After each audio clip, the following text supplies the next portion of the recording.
I call to order the meeting of the Minnehaha Creek Watershed District Board of Managers, November 19th, 2020.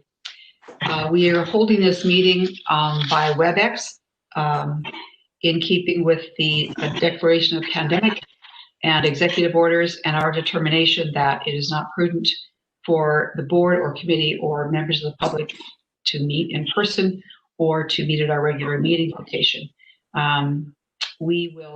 The meeting has been noticed and conducted in accordance with the open meeting law and all other applicable terms, and all votes will be by roll call. So first of all, let's move to taking attendance. Manager Hitchmati. Here. Manager Loftus. Here. Manager Rognus. Manager Miller. Manager Olson. Here. Manager Maxwell. Here. Manager White is here. Is there anyone who wishes to speak to the board on a matter that's not on the agenda or that's on the consent agenda? I recognize that you're here, Mr. Fletcher. I assume it's about another matter. Is there a motion to approve the agenda? So moved, Maxwell. Maxwell moved. Is there a second? Thank you. Once again, roll call. For approving the agenda, Manager Hitchmati. Aye. Manager Loftus. Aye. Manager Rognus. Aye. Manager Miller. Aye. Manager Olson. Aye. Manager Maxwell. Aye. Manager White votes aye. Thanks to Ms. Jonley for the Big Island Nature Park improvements update that is in our packet this evening. On the consent agenda, we have approval of the minutes of the November 5th meeting, approval of the check register for general checking and surety checking and the wire transfers, and two consent resolutions, Resolution 20085 concerning RFP for IT managed services, and 20086 approval of the cooperative agreement for the Church Lake Pond Enhancement Project. Is there a motion to approve the consent agenda? Move approval. Manager Miller moves. Is there a second? Second, Rognus. Rognus seconds. For approval of the consent agenda, Manager Hitchmati. Aye. Manager Loftus. Aye. Manager Rognus. Aye. Manager Miller. Aye. Manager Olson. Aye. Manager Maxwell. Aye. Manager White votes aye. The only meeting I've attended this last 2 weeks is the 325 Blake Road Liaison Group meeting just yesterday, and Manager Maxwell is going to give a report for that meeting. All right, I think yesterday's meeting was a very good productive meeting. I think we talked a little bit about, first of all, Gabe and Mike came and did a great job over the last 3 weeks of working with Hopkins City staff to work on some final agreements and kind of work out all the final details that we really, wanted to get straight before we get into the next phase. So my compliments to those two, and then also the Hopkins City staff, because they seem like they're working a little bit harder now on it too. So I think we went through the thing yesterday, and everybody was in agreement. We're going to move forward to develop it comes back to the board, I think sometime in December, for final approval to go ahead and solicit for bids. And once again, I think with the water that the water district are going to do, and what this project could be, it could be one really great looking picture from out where you're looking at. So my compliments to everybody that worked on it. Thank you very much. Hopefully, I think we're in the step in the right direction. It's going really good. I think we're going to make some real good progress from now on.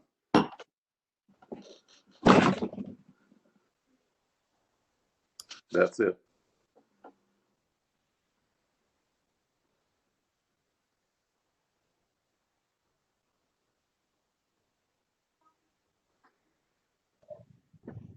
Sherry, you'll need to unmute. Thank you. The next item is the MOD delegate selection or appointment. I understand that at this point, Manager Olson and I are the only two who have registered. Do others intend to register for the conference? This is Arun. I intend to register. Excellent. Okay. We are able to send 2 delegates and 1 alternate. Send being a relative term. Thoughts? I guess I would like to be a delegate. I move that Olson and White are delegates in What, Ben? Manager Hajmani would then be the alternate. yeah. That's perfect. I'm fine with that. Is there a second? I'll second. Thank you, Manager Maxwell. Voting on the appointments of the delegates, Manager Loftus, Aye. Manager Rognus, Aye. Manager Olson, Aye. Manager Miller, Aye. Manager Maxwell. Aye. I missed anyone. Manager White votes aye. Okay. Now, the delegates, of course, will be voting on resolutions that are presented to MOD. And those resolutions, the report that came from the Resolutions Committee is in the packet. We can just walk through them quickly, and then if there are those you want to discuss or would like more information about, call them out. The committee recommends passage of creating an easier appeals process for corrections to the public water inventory, and for permitting water storage on wetlands controlled with a DNR during major flood events. For there's one regarding agricultural drainage bond funding that arose out of a conflict in Jackson County, and watershed-based implementation funding through coordinated comprehensive watershed plans. So that a little explanation here. Soil and water conservation districts have 1-year plans, where we have 10-year plans that are very well vetted and go to the public. And the position would be that although a soil and water conservation district could get the watershed-based implementation funding, it would have to be for a project that was within the watershed district's scope. And I anticipate there'll be a 9th one also for extending the support for the Minnesota River Basin Board. They just need to work together, and that was the one that was going to be centrally, and so they would like it extended. But back up, the committee did not recommend passage on 4 of them. One concerned limiting wasteboat activities. Another was banning carcinogenic pesticides and herbicides in the metro area. Third was requiring soil health goals be put into mandated watershed management plans and 10-year plan amendments. And the 4th was limiting excessive use of groundwater for watering in also in the metro area. The first 2 were before the body last year, and the body did not pass them. And the other 2 were basically in the one size doesn't fit all, as the chart there says. Anyone have questions about those resolutions or want to direct the delegates anyway?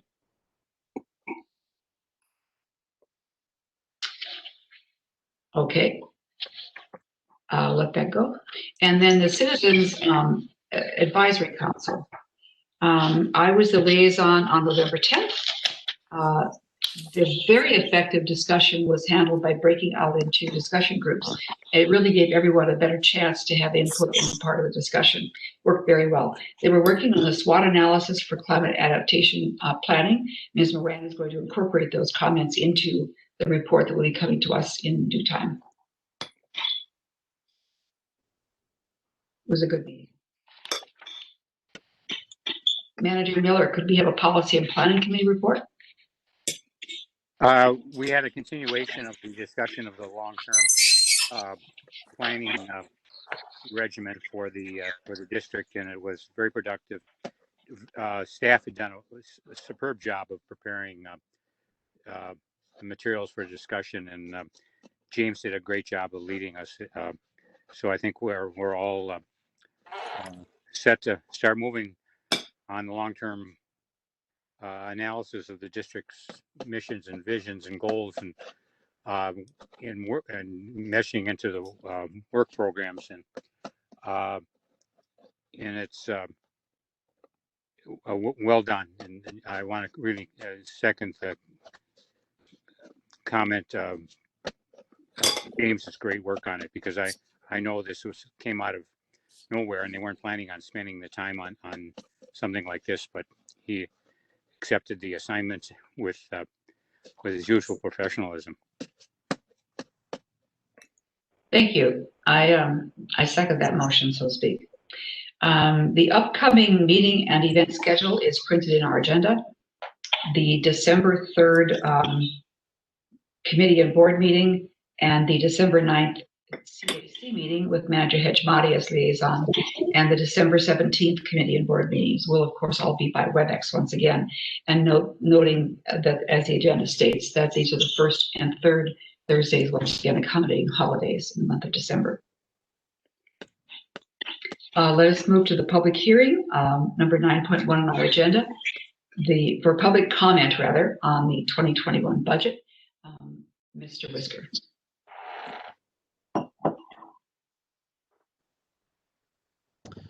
Yes, President White, as you and the fellow Board of Managers know, we've worked hard through 2020 through a series of budget discussions beginning first quarter of the year, moving from a strategic level of budget prioritization down into the detailed budget preparation later in the year. And as outlined in your board packet, in accordance with watershed law, we did hold our duly noticed public hearing for the budget and levy on August 27th and didn't receive any comments at that time. At the September 10th board meeting, the board adopted the 2021 budget, certified in the 2021 tax levy, and a summary of that budget and levy is available on the website. And tonight is really a comment period pursuant to Chapter 275 under Minnesota state law, the Truth in Taxation, requiring us to hold a public comment period in November, December to allow for a comment on the budget and levy. I'm getting a little bit of feedback from people here. And as you know, we have received a formal comment from the City of Greenwood. That comment letter is included in your packet, and it looks like Councilmember Fletcher from the City of Greenwood is here, perhaps wishes to speak to that. And so that's the comment that we've received, and tonight that's the purpose of the meeting, is to accept that comment. And then at a subsequent meeting in December, you can decide how you wish to proceed. And you'll have to unmute. That is the mantra of the day, unmute. Mr. Fletcher, would you like to speak at this time? Absolutely. Thank you. You have the floor. As James Whisker already noted, I'm a council member of the City of Greenwood. And in my comments, I will focus first on process. Somebody else is going to have to mute, otherwise I won't be able to. Somebody else is going to have to mute who's unmuted, otherwise I won't be able to speak. Okay, let's try this again. Yeah, I'll focus first. Sorry. My comments, I will focus first on process and secondly on and the City of Greenwood's request for watershed support for AS prevention and monitoring on Lake Minnetonka. From a process standpoint, in response to budget suggestions that I provided with fellow Greenwood Council member Rob Roy, Administrator Whisker stated in his October 23rd email to me that the watershed's budget process was complete. The implication of this email, as I read it, is that the public hearing tonight is a meaningless formality. I would respectfully request that you not treat this public hearing as a formality and give serious discussion and consideration to including AS monitoring and prevention options in the 2021 watershed budget as requested by the City of Greenwood. We've previously noted that Lake Minnetonka is 14% of the total land and water mass in the watershed and a heavily used recreational resource. AAS are the primary ecological concern for most of the lake. Given its function as an entity with primary responsibility for the ecology of the watershed district's current budgetary position that its strategic focus doesn't include AAS to my mind, is a bit like a city saying that strategic focus for its police department is only on homicides and not on burglaries. This is particularly the case given the fact that the invasive starry stonework, which has been controlled with early detection and treatment, is already present in Medicine Lake close by. I would appreciate your giving serious consideration to including AS monitoring prevention programs in the watershed's 2021 budget, as we've previously requested. Thank you for the time. Unmuting. Thank you, Mr. Fletcher. Appreciate that. We'll move on then to item 11.1 on our agenda, which is Resolution 20088. Mr. Bourne. Thank you, President White and managers. I'm very happy to be before you tonight at an exciting milestone to discuss Resolution 20088, seeking acceptance of the Phase 1 website content strategy. And that strategy or that content plan is really a blueprint for the coding, designing, and copywriting of a new website that will occur during Phase 2. It reflects a lot of work and thought by many people, and I think it sets a really solid foundation for that process.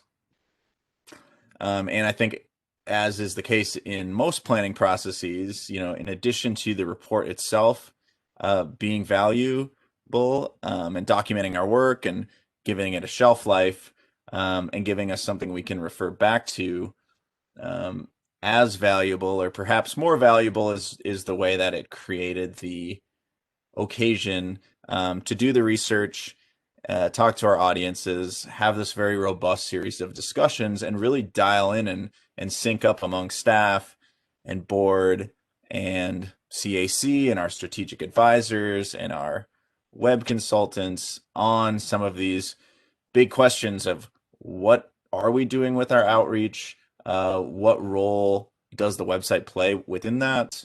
What do we absolutely need it to do? What might be nice to do later? And what do we need to look for in a firm to actually do the building of that site? It was indeed a robust process. It began in parallel with the realignment process of the outreach program, which allowed us to share some of the research steps. And it included a deep dive on our existing website analytics, a survey of our web users, focus groups with our users, multiple discussions with the CAC, a couple large group work sessions with staff and CAC, and then a number of work sessions between a very engaged group of cross-departmental staff and our consultant, Vendi. And what came out of that were some key ideas.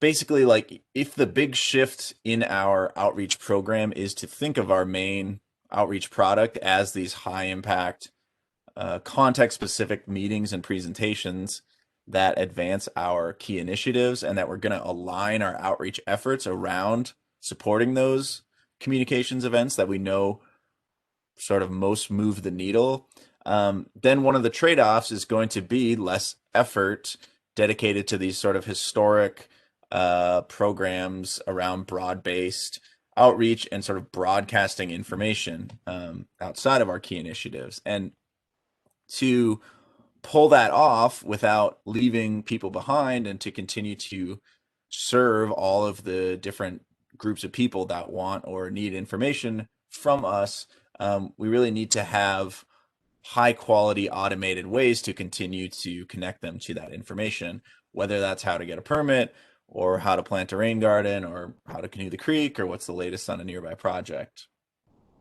And the website really needs to be that primary workhorse for fulfilling those common requests for information people need from us, and it needs to do it really intuitively and easily for the people using it. And I think an idea that became clear is that, it's not just about substituting for the people-powered outreach that just saves us time, but if you do it right, it's really about doing a better job connecting people to those common types of information that we know they want, than relying on interpersonal contact. So if I need to know what permits I'm going to need to build a garage, or what curriculum materials are available for teaching my third grade class about water, etc., if I can easily find that information on the site and it's high quality, that's really a better outcome than having to pick up the phone or email or sort of wait to be reached.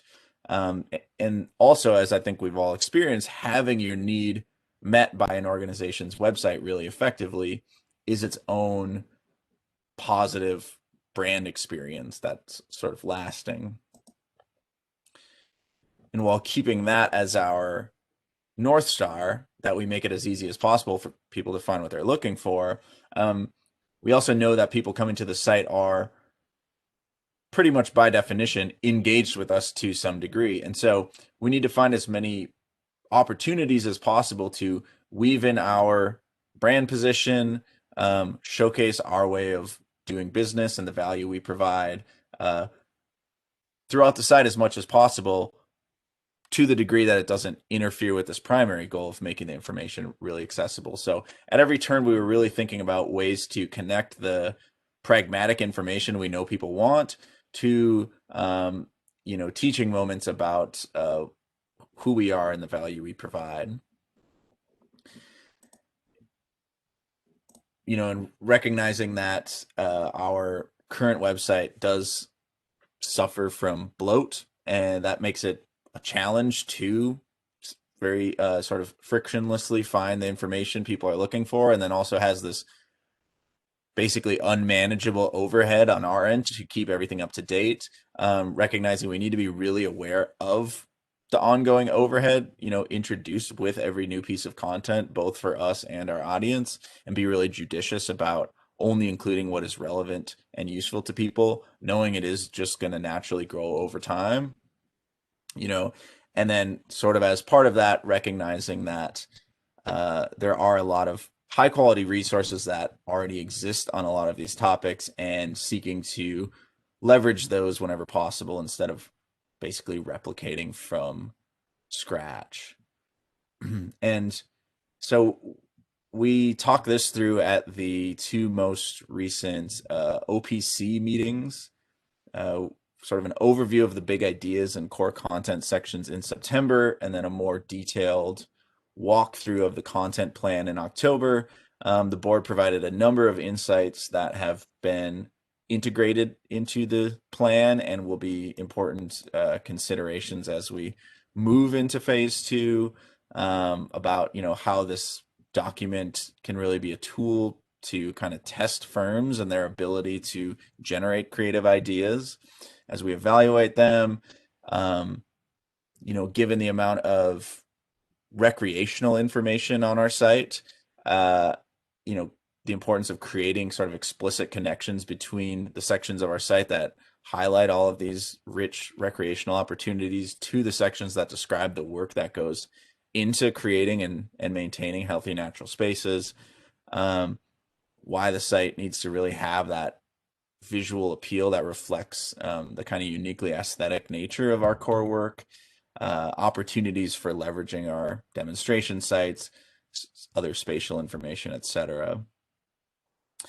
And after that more detailed walkthrough in October, committee members expressed comfort in us bringing the plan forward for formal adoption, which is what I'm here to do tonight. So pending that action, we'll then be complete with phase 1, and the next step on the website front will be to begin soliciting proposals for a consultant to design and build the site based on the blueprint this plan provides. Now, as is called for in the outreach implementation plan, and as I've been discussing a lot with James, my top priority, really my pass-fail criteria for myself for this first phase of being in the job, is to really nail the hiring and onboarding process. Because we're more or less starting from scratch, that's really going to determine the the culture and the momentum and the success of this program more than any other work item. And so it has this really large return on investment at this point. And is something we're convening now, and I'll be checking in with the board on relatively soon. But given that, and the fact that one of those positions, which we've been calling the data visualist, will be integral to a lot of the decisions about how we design and eventually run the website, I'd like to circle back to transitioning to phase 2 after that hiring and onboarding is complete mid next year. And I think given that the content plan before you has a pretty good shelf life, it's going to remain relevant and current as a blueprint. And the central role that we'll be looking for that data visualist position to play, I think the website relaunch and design and build will be better for it. So with that, I'd like to recommend the board accept and approve the phase 1 website content strategy, and be happy to field any questions or comments. Mr. Bourne, I don't think I see the resolution text in the packet. Is that something you can put up on your screen? One moment, President White.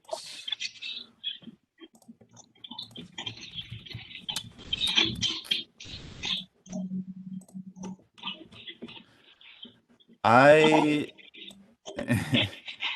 will have to ask for the board's patience on this. There is the resolution language itself I'm seeing is not in the RBA. So this is my first RBA I've brought to the board.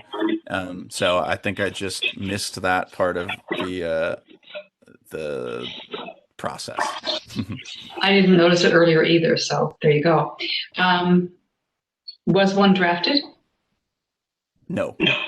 If we, I've pretty much been following the template of the committee memos, which has sort of been my board items I've prepared Since this to is date. Trevor's first resolution, I think I'm going to take the full blame for this one. Well, that's one. well, if it comes back to us at our next meeting, is that a problem? It's not. No, there's a particular time sensitivity to this. Okay, well, we'll have it come back. But are there questions for Mr. Bourne? That could just go on, this, Gene, that could just go on the consent agenda, couldn't it? Yes, I will Yeah, I work think with so. Trevor on the resolution, and we'll package up for consent on December 3rd. Excellent. All right, thanks. Excellent. Well, this is great progress. This is terrific. Any comments or questions that managers have before we let Mr. Bourne go? All right. Well, thank you very much. We'll see this on the 3rd. Be great. Thank you for your time. Sorry about the mechanical hiccup, and yeah, see you next month. Stuff happens. Stuff happens. Item 11.2 on our agenda is Resolution 20089, authorizing seasonal closure of the boardwalk. Ms. Joan Lee.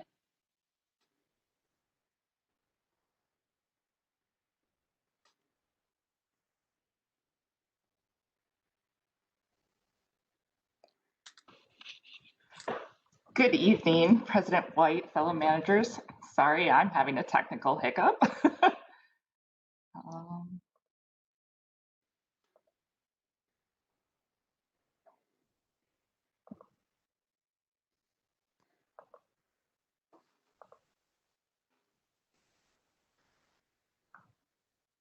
Can you see my screen?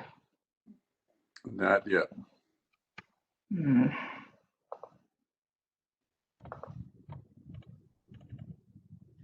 No.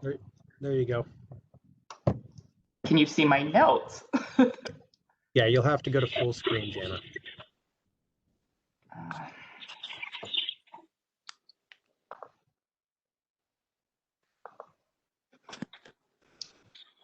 Can you see it now?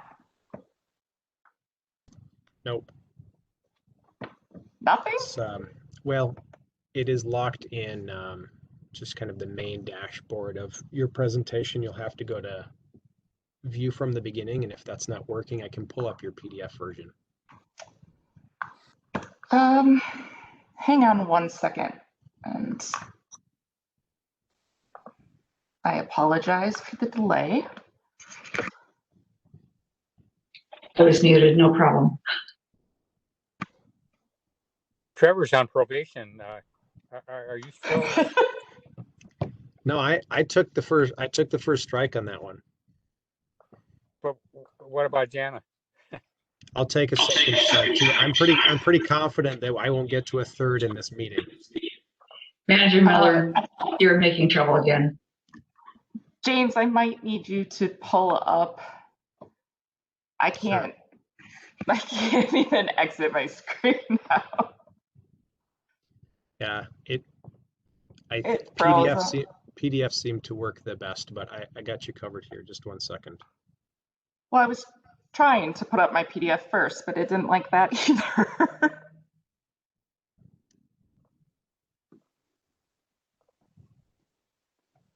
Manager Miller, were you trying to volunteer to be president of the technology committee?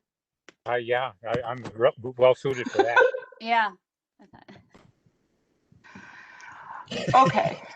Well, can you see the PDF now? Yes. Okay. Thankfully, this isn't long, so James, I'll just give you a next slide when I need you to advance. No problem. Thank you.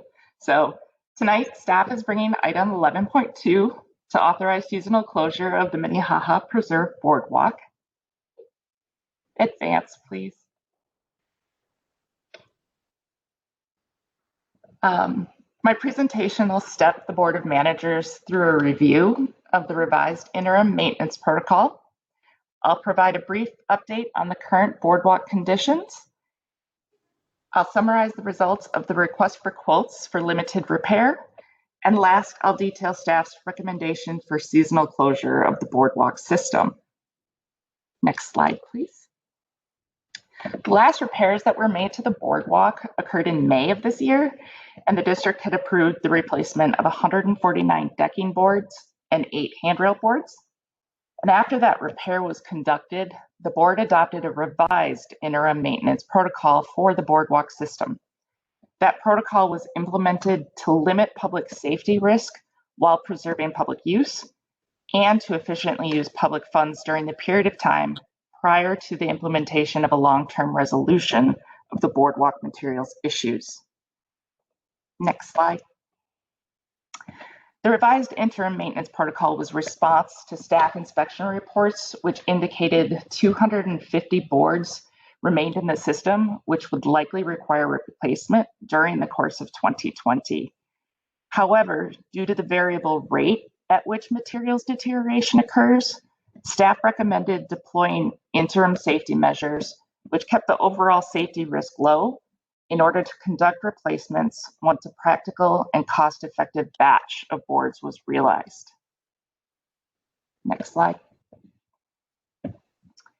So since the adoption of that revised protocol, staff have been marking failed boards with fluorescent spray paint and patching boards with holes during the course of the bi-weekly inspections.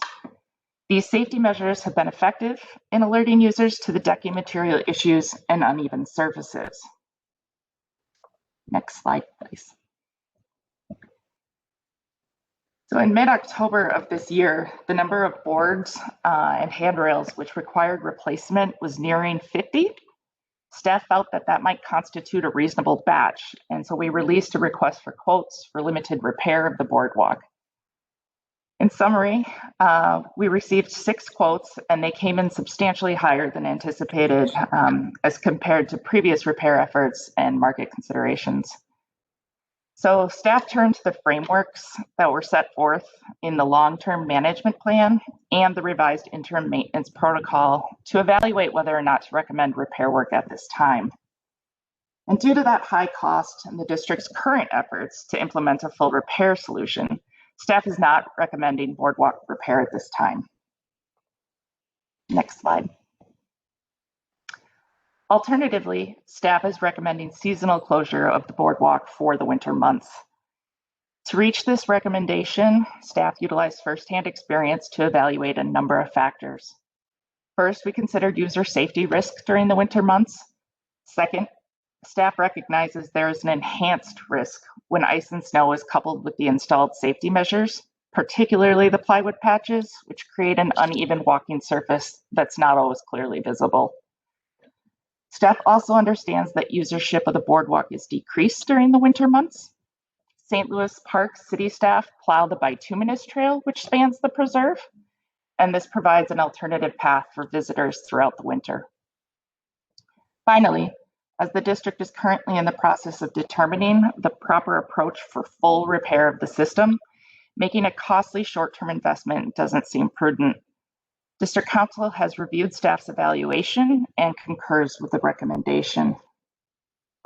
Next slide, please. To better provide the managers an understanding of winter conditions, here are some of the inspection photos that were taken after our mid-October snowstorm, dropping 8 inches on the watershed. This snowfall allowed staff to observe firsthand the enhanced user risk resulting from varied safety measures. As you can see in that photo on the left, the fluorescent orange spray paint and plywood patch is barely visible. That picture on the right is the same stretch of boardwalk, and there are 10 patches there, none of which you can see. Next slide. During that same inspection, staff closed off the area known as the Cattail Overlook. This offshoot of the main boardwalk has seen accelerated deterioration and has become impractical to patch. So in order to maintain user safety, this portion of the boardwalk was closed. The snow fencing has proved effective and has not been tampered with during the nearly 4 weeks since it was installed. Therefore, staff intends to close the 7 entry points into the system utilizing snow fencing and the displayed signage. This should adequately convey the boardwalk closure and associated risk. Next slide. And so, after careful consideration, it is staff's recommendation the board adopt resolution 20089 and authorize the seasonal closure of the Minnehaha Preserve Boardwalk to limit safety and liability concerns while continuing to explore long-term solutions. Thank you. And with that, I can take any questions. Thank you, Ms. Jonley. Is there a motion to adopt the resolution? So moved, Rogneth. Thank you, Manager Rogas. Is there a second? Maxwell second. Thank you, Manager Hejmati. Are there questions or comments here from Ms. Jonley? What was the bid? Manager Miller asked, what's the bid? Manager Miller, the quote range came in with a replacement. We quoted for a per board replacement, and the range was from $239 per board to $420 per board.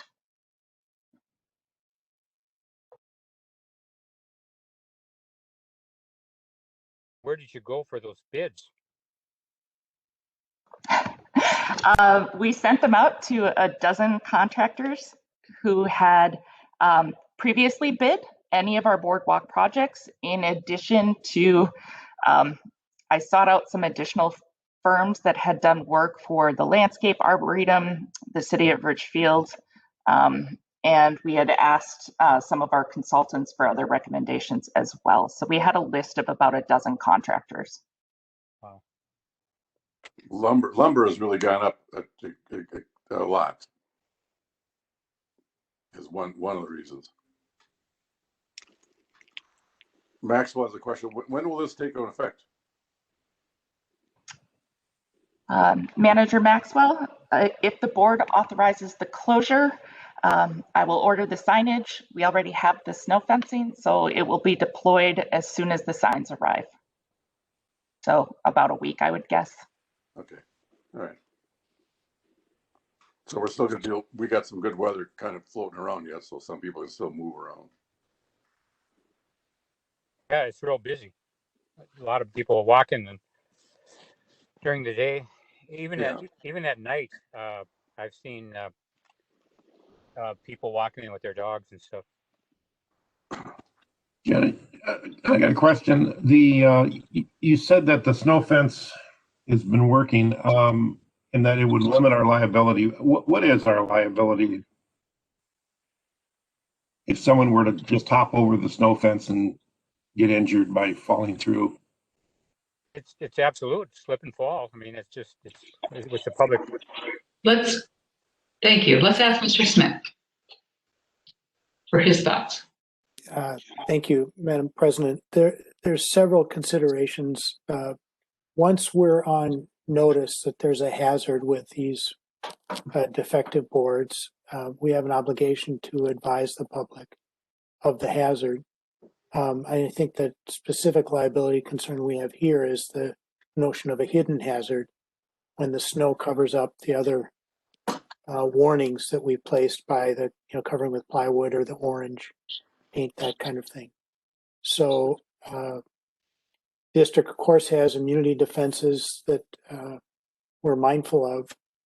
And the most important, I think, function for the board is to look at this as a matter of policy, and the resolution that's been prepared for you is affirming your consideration of balancing all these different risks, but seeking to protect the public. Thank you. Are there other questions? President White, I had one question, please. Yes, Manager Loftus. Have we ever had to do this before? And in the spring, when the snow is melted, will we automatically reopen, or will we need to wait until there's repairs to open? And what does that timeline look like? Manager Loftus, we have not closed it in the past. Although that's not atypical for the Greenway. For example, Methodist Hospital closes the boardwalk, their boardwalk system every winter. They in fact actually close their boardwalk when there are rain events. One of my larger concerns is with the warm winters that we have, the freeze-thaw cycles accelerate the deterioration of the board material, the decking material, which is harder then to put in our interim safety measures. In the spring, when things thoroughly melt, we will do a full assessment. Our hope is over the course of the winter that we can continue to probe some of the contractors that we got results from. We actually had someone who didn't bid reach out to just kind of start a conversation. So our hope is to kind of facilitate some more information and a relationship with the contractor as we move forward through the winter into the spring.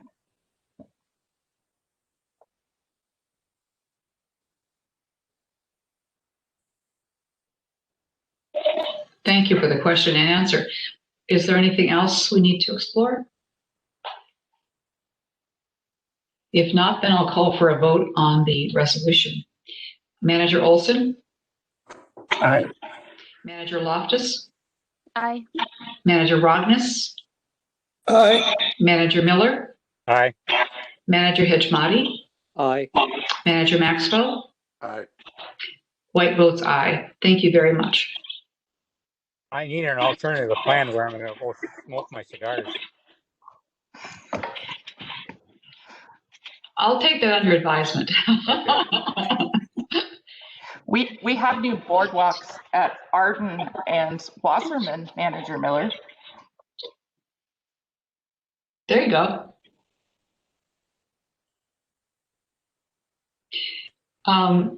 We are ready to move to the administrator's report. Mr. Whisker. Yes, thank you, President White. Managers, a couple of brief updates for you this evening.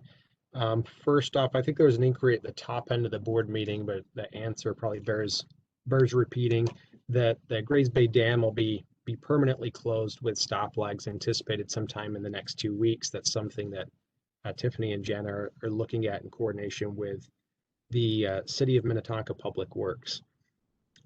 Moving on, the Minnehaha Parkway Master Plan was approved last night. So kudos to Tiffany and everybody in planning and projects that worked with the park board over the last 2 years through the dozen or so Citizens Advisory Committee meetings, worked with the design team to integrate ecological restoration and stormwater management as the central defining elements for that Parkway Master Plan.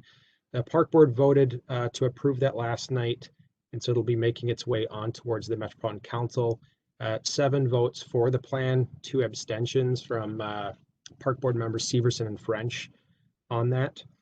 And we'll be following up sometime in the new year, I think, with park board members to talk about our appetite for implementation and how we might be able to work together. That's something that Tiffany, Trevor, and I will outline an outreach plan for that we'll tackle sometime in the new year, coordination with Michael Schroeder and Superintendent Al Bangora. In a somewhat tangentially related thread, staff received an email from the Department of Natural Resources this week letting us know and some of our partners know that the state of Minnesota is seeking compensation for lost resources due to PFAS contamination in the lower Minnehaha Creek subwatershed. PFAS is polyfluoroalkyl substances, that's PFOs and PFAs. These are water and grease resistant chemicals used in non-stick, waterproof clothing, furniture coverings. You'll have read about them in Minnesota tied back to 3M, among others. And they're seeking, as I mentioned, compensation due to a release that has impacted over time Bass Lake and Bidé-Makaska. And they've reached out as a precursor to a final settlement. The details surrounding this, for a variety of reasons, are vague. And what they're looking for is a list of eligible ecological restoration projects that those settlement dollars could be allocated towards. So Tiffany has reached out and is working in collaboration with the City of Minneapolis and the Park Board to look at parkway projects that are potentially eligible, and is going to be reaching out to the Department of Natural Resource staff person that's coordinating on this. So just a heads up on that, and if that starts to get traction or we learn more, we'll get some information back to you. It sounds like it's early stages and we don't have much more detail other than that to share at the moment. The final note before saying good evening is maybe a question. We've stuck with WebEx as our remote meeting platform for a variety of reasons, but we continue to have some audio visual issues and some trouble with access for different board members. And it has a bunch of parallel functions that staff have been using to organize project workspace and communicate across teams on mobile platforms. And we'll be migrating it sometime in the new year towards Office 365, which comes with it a meeting platform and all these project workspace tools. So I've been hesitant to leapfrog through all of the different remote meeting platforms between now and then, and that's why we've stayed with WebEx. I was thinking that in my experience, people seem to have less issues on an AV basis and access basis with Zoom. And wondering if the board would be comfortable giving that a run for our 2 meetings in December, or 1 meeting in December, to see if it's less finicky than WebEx, and use that as an interim platform until we make the migration over to Microsoft Office. So A, it's sort of a heads up, and B, are you willing to make a switch and do a test run? Because everybody's had one issue or another with WebEx, including as recently as tonight with Manager Maxwell. I saw Manager Olson's 2 thumbs up. I've had great experience with Zoom, so I'd be fine with that. I'm comfortable with that. I've had good experience with Zoom as well. Okay. Sounds like a majority of people would be comfortable giving that a try. I'll make sure that there's plenty of heads up and reminders and notices coming your way before the next meeting that we're planning on using that, so that you're reminded and not caught off guard. And unless there's questions for me, I would just say thanks again for a wonderful committee discussion, and hope everybody has a safe and wonderful Thanksgiving. Thank you, James. Same to you. Anything else? We are. Good evening. Happy Thanksgiving, everybody. Happy Yes, Thanksgiving, have a good everybody. night. Thank you. Take care. Thank you, everybody.